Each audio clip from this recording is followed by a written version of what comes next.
Salut tout le monde! Première vidéo de Left Kitchen aujourd'hui, moi c'est Clara. Moi c'est Fabiola et aujourd'hui on vous emmène en Lorraine, on va cuisiner des quiches lorraines.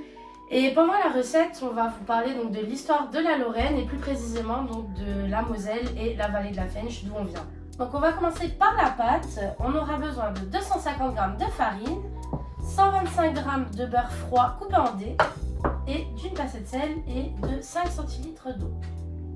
Pour une quiche lorraine, rien de mieux que faire une pâte maison, donc je vais vous montrer les étapes à suivre.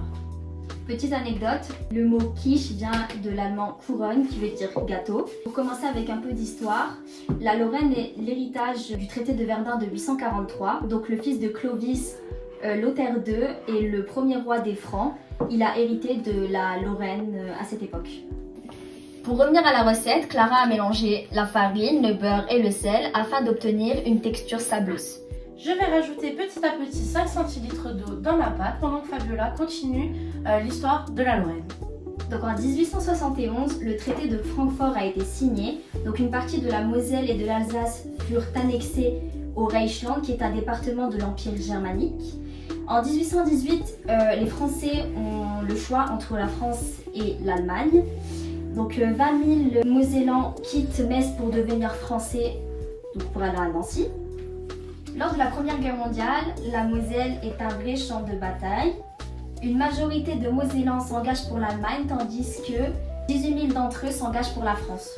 Verdun dans la Meuse est ravagé en 1916, donc plus exactement du 21 février 1916 au 18 décembre 1916. En 1919, il y a le traité de Versailles, lors duquel l'Alsace-Moselle redevient française et donc conserve les droits locaux de l'Allemagne. Dans notre région, il y a plusieurs modèles qui peuvent témoigner de l'entre-deux-guerres. Premièrement, la ligne Maginot, qui est une vaste série de fortifications construites à la frontière française, le long de la frontière avec l'Allemagne, pour protéger d'une invasion. La Moselle est annexée par les nazis en 1940. La jeunesse s'est enrôlée de force en 1942. Et la libération sera entre août 44 et mars 45 et sera faite par les États-Unis.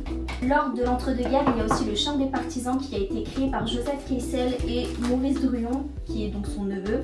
Elle est donc écrite en 1943 pour motiver et encourager les résistants à se révolter contre le régime de Vichy. La pâte est terminée, on va la laisser reposer pendant 30 minutes au frigo et on va faire préchauffer le four à 180. Du coup là on va passer à la cuisson des lardons. On a des lardons au porc et on a des lardons à la dinde. Donc porc pour la tradition et dinde pour l'adaptation. Petite anecdote, la quiche traditionnelle ne contient pas de fromage. En fait c'est les habitants qui pouvaient les adapter selon leurs besoins, leurs moyens et leurs envies également. Certains rajoutaient des légumes, etc.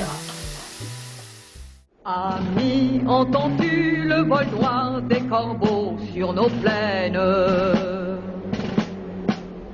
Ami, entends-tu les cris sourds du...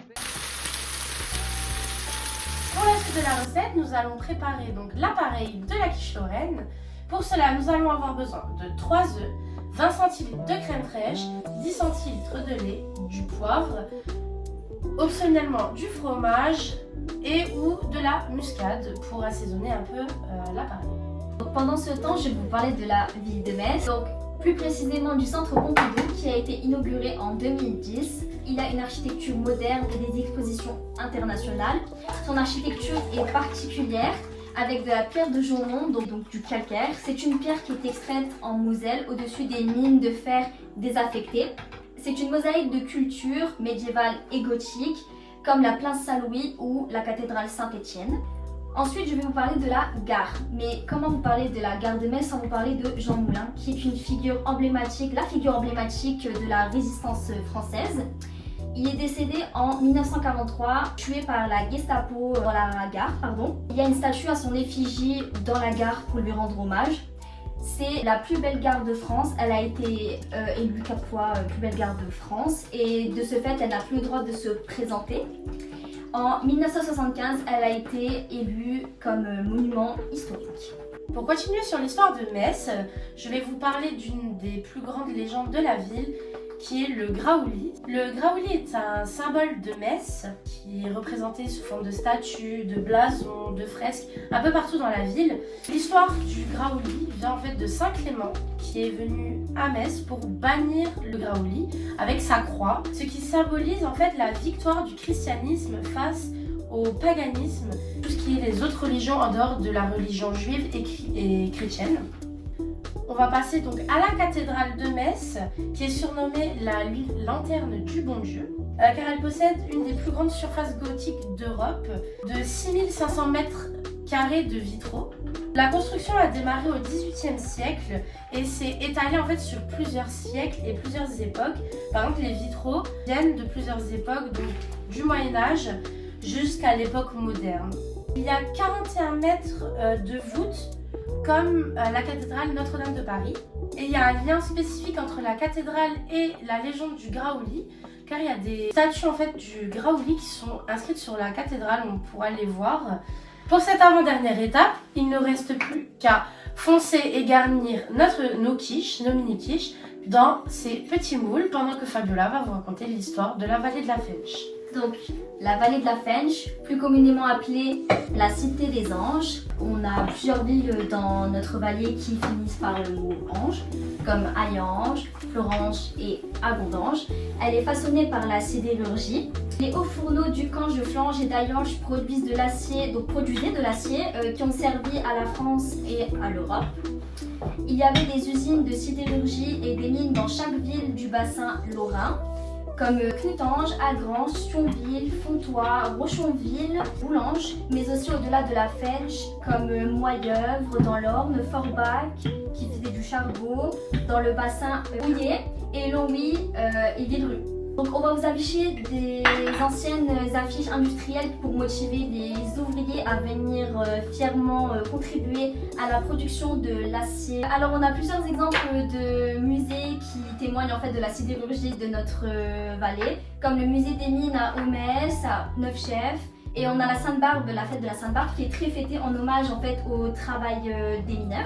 Je vais maintenant vous parler de la transition écologique. Donc des sites industriels sont reconvertis en espaces verts comme Wengator, le site de Belvanne, la zone loisirs d'Amnéville et le U4 de Ucange. Donc maintenant je vais passer à la Tour Eiffel. Anecdote, l'acier de la Tour Eiffel est du fer pudelé qui a été fabriqué en Lorraine. L'usine de Pompey près de Nancy qui a fourni les 18 038 pièces métalliques pour l'édifice. Deuxième anecdote, donc Gustave Eiffel, qui est très attaché à cette région, est un ingénieur qui est donc très connu pour la Tour Eiffel. A été à l'école centrale de Paris, mais sa famille en fait habitait à Dijon. En fait, il avait déjà travaillé dans des aciéries lorraines. Ensuite, je vais vous parler du pont de Conflans-Sainte-Honorine, qui a été construit en 1956. Il remplace un ancien pont qui a été détruit pendant la Seconde Guerre mondiale. Il est construit en acier lorrain. Comme la Tour Eiffel, signe que l'acier lorrain en fait a une grande influence en fait en France et en Europe. On a longtemps fourni beaucoup de fer et de structures métalliques pour aider aux constructions. Je vais donc maintenant vous parler de l'immigration. Et c'est grâce à l'immigration que les aciéries lorraines ont fonctionné. Donc la Lorraine est une terre de fer, d'acier et a longtemps été une région d'accueil. Son développement industriel a attiré des millions de travailleurs dans le monde entier. Il y a eu plusieurs influences étrangères, comme l'influence étrangère qui est venue d'Italie. Fin du 19e siècle, surtout entre les deux guerres, les travailleurs italiens venaient et donc traversaient les Alpes pour venir travailler dans les mines de fer. Aujourd'hui, on retrouve des festivals associatifs comme le festival du film italien de Villerue et beaucoup de quartiers italiens qui sont à Villerue. De plus, on a eu les Polonais qui sont venus en 1920. Les Français ont fait appel aux Polonais pour venir reconstruire le pays après la Première Guerre mondiale. Beaucoup ont travaillé dans les mines de charbon, d'acier. Il y a des associations polonaises implantées dans toute la Moselle. Les vagues d'immigration font de la Lorraine un véritable carrefour culturel. Il existait aussi, grâce à la grosse vague d'immigration, des villages ouvriers divisés en cités. Donc il y avait la cité italienne, la cité polonaise, pour pouvoir loger tous ces ouvriers. Et aujourd'hui, on a un héritage de cette immigration qui se mélangent et on a une identité locale qui s'est créée grâce à toute cette immigration qui a fait de notre vallée ce qu'elle est aujourd'hui. Merci Fabiola, maintenant il ne reste plus qu'à enfourner nos mini-quiches pendant 30 minutes au four. Viens petite sœur au blanc manteau, viens c'est la balade des copeaux. Viens petite girl in red blue jean, viens c'est la descente au fond de la mine. Viens donc grand shooter du désespoir, viens donc visiter mes laminois. Viens donc chevaucher les grands rouleaux et te coincer la tête. Le temps que les quiches sont en train de cuire, je vais vous faire un petit point culture. Je vais vous parler de légende la plus connue chez nous, c'est le Saint-Nicolas. Donc c'est un évêque au IVe siècle. Le 6 décembre, nous fêtons du coup la Saint-Nicolas, qui célèbre sa bonté, sa générosité envers les enfants et envers les pauvres. Il passe dans les écoles le 6 décembre, dans toutes les écoles maternelles, pour donner des sachets de bonbons, etc. Du pain d'épices. Du pain d'épices aussi. Je vais vous raconter son histoire plus précisément. Donc un boucher méchant aurait tué donc 3 enfants pour les manger et il les avait mis dans un saloir. Mais donc Saint-Nicolas a été averti par Dieu et est arrivé à temps pour les ressusciter. Les enfants seront ramenés sains et saufs et il devient donc le protecteur des enfants à partir de ce jour. Pour continuer, je vais vous parler de 2 personnes qui sont très importantes dans notre département. En premier lieu, on va parler de Jeanne d'Arc, que vous devez sûrement connaître. Elle est originaire de Moselle. Elle a marqué l'histoire du coup pour son rôle dans la guerre de 100 ans. Et je vais également vous parler donc de Paul Verlaine, qui est un poète majeur du 19e siècle, qui est né également à Metz. Il est associé au mouvement symbolisme. C'est un courant littéraire qui permet d'exprimer ses idées, ses émotions et des concepts de manière abstraite. Il a eu une grande influence dans la poésie moderne. On entend encore parler de ses poèmes maintenant.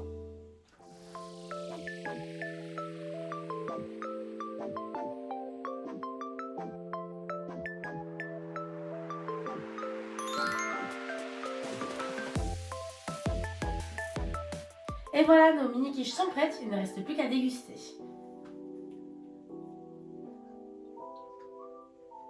Elles sont super bonnes. Incroyable. À bientôt pour une nouvelle recette. Et n'hésitez pas à venir nous voir en Moselle. On vous accueillera avec grand plaisir.